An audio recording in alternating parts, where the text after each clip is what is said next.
گلگت بلتستان میں انتخابات کا میلہ سجنے میں صرف 5 روز ہی باقی۔ سیاسی سرگرمیاں عروج پر۔ مسلم لیگ نون کے صدر میاں محمد نواز شریف انتخابی مہم کی قیادت کے لیے وفاقی اور صوبائی وزراء کے ہمراہ گلگت پہنچ گئے۔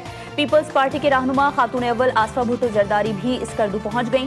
گورنر گلگت بلتستان سید مہدی شاہ نے استقبال کیا۔ آصفہ بھٹو زرداری جلسہ گاہ پہنچ گئیں۔ چیئرمین پاکستان پیپلز پارٹی بلاول بھٹو زرداری بھی جلسہ گاہ میں موجود۔ کچھ دیر بعد جلسے سے خطاب کریں گے۔ Chairman P T I barrister Gohar Gilgit میں پی ٹی آئی کارکنان اور رہنماؤں سے ملاقاتیں کریں گے۔ لبنان پر اسرائیلی حملے کے عالمی قوانین کی خلاف ورزی قرار، پاکستان کے سخت الفاظ میں مذمت۔ اقوام متحدہ کی سلامتی کونسل سے خطاب میں مستقل مندوب عاصم افتخار نے کہا کہ اسرائیل حملے خطے میں امن کی کوششوں کو متاثر کر رہے ہیں۔ لبنان میں معصوم لوگوں کو نشانہ بنایا جا رہا ہے۔ پائیدار امن صرف بات چیت سے ہی ممکن ہے۔ پاکستان تناؤ میں کمی کے لیے سفارتی کوششیں جاری رکھے گا۔ نائب وزیر اعظم اسحاق ڈار اور ایرانی وزیر خارجہ کا رابطہ عباس عراقچی کا خطے میں حالیہ پیش رفت پر شدید تشویش کا اظہار۔ لبنان میں جنگ بندی کی خلاف ورزیوں اور بیروت کے کچھ حصوں میں حملے کے بارے میں اسرائیلی حکومت کے احکامات پر تبادلہ خیال کیا۔ عراقچی نے علاقائی سفارتکاری میں پاکستان کے تعمیری کردار کو بھی سراہا۔ اسحاق ڈار نے کہا جنگ بندی کا تسلسل خطے میں مزید کشیدگی اور بحران سے بچنے کے لیے ضروری ہے۔ اسحاق ڈار سے مصری وزیر خارجہ کا بھی رابطہ۔ دونوں رہنماؤں نے خطے کی تازہ ترین صورتحال پر تبادلہ خیال کیا۔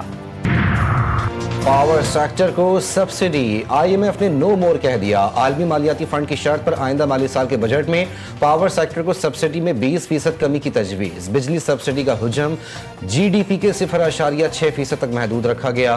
ڈسکوز اور کے الیکٹرک کے لیے ٹیرف سبسڈی 374 ارب روپے مقرر کیے جانے کا امکان۔ چینی آئی پی پیز کی واجبات ادائیگی کے لیے بھی فنڈز رکھنے کی تجویز۔ آئی ایم ایف کا غیر ہدفی سبسڈی ختم کر کے براہ راست نقد امداد کی طرف جانے پر زور۔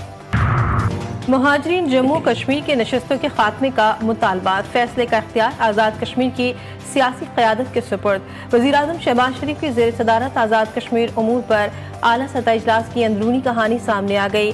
3 جون کو مظفر آباد میں آل پارٹیز کانفرنس بلانے کا فیصلہ۔ جوائنٹ عوامی ایکشن کمیٹی کے مطالبات پر تفصیلی غور کیا جائے گا۔ مہاجرین جموں کشمیر کی 12 نشستوں کے مستقبل سے متعلق تجاویز بھی آل پارٹیز کانفرنس کے ایجنڈے میں شامل۔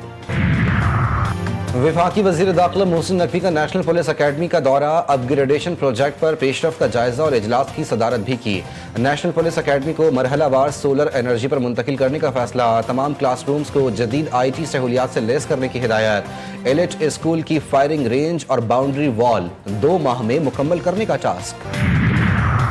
شانگلہ کی تحصیل الپورئی کے علاقے رحیم آباد باسی میں کچے مکان کی چھت گر گئی، 6 بچے جاں بحق جبکہ 1 بچی زخمی ہو گئی۔ ریسکیو حکام کے مطابق ملبے سے نکال کر لاشوں اور زخمی بچی کو اسپتال منتقل کر دیا گیا۔ جاں بحق بچوں میں ناظرہ، سمیرہ، رضوان، نایاب، حیا نور اور عمیرہ بی بی شامل ہیں۔